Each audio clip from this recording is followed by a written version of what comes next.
بسم الله الرحمن الرحیم. به نام خداوند بی اندازه مهربان نهایت بارش. یا ایها الناس كلوا مما في الأرض حلالا طيبا ولا تتبعوا خطوات الشيطان إنه لكم عدو مبین. ای مردم، از آنچه در روی زمین است حلال و پاکیزه بخورید و از گامهای شیطان پیروی نکنید که او برای شما دشمن آشکار است.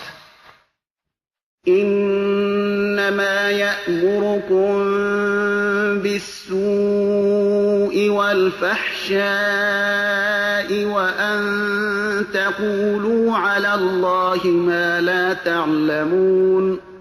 به تحقیق که شیطان شما را به کارهای بد و ننگین فرا می‌خواند و به این که با خدا چیزی را نسبت دهید که نمی‌دانید.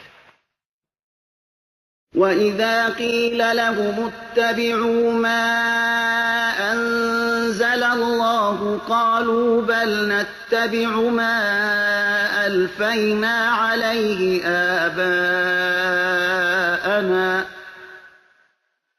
اولو كان آباؤهم لا يعقلون شيئا ولا يهتدون. و چون به مشرکان گفته شود از آنچه خدا نازل گردانیده پیروی کنید، میگویند نه خیر، ما از روش پیروی میکنیم که پدران خود را بر آن یافته ایم. آیا این چنین نیست که پدرانشان چیزی را نمیفهمیدند و هدایت نیافته بودند؟ ومثل الذين كفروا كمثل الذي ينعق بما لا يسمع إلا دعاء ونداء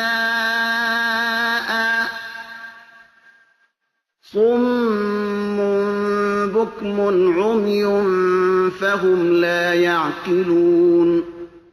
مثال تو در دعوت کافران بسان کسی است که حیوانات را برای نجات از خطر صدا میزنند، ولی آنها چیزی جز صدا و آواز نمیشنوند. ایشان در حقیقت کر، گنگ و نابینایند و چیزی نمیفهمند.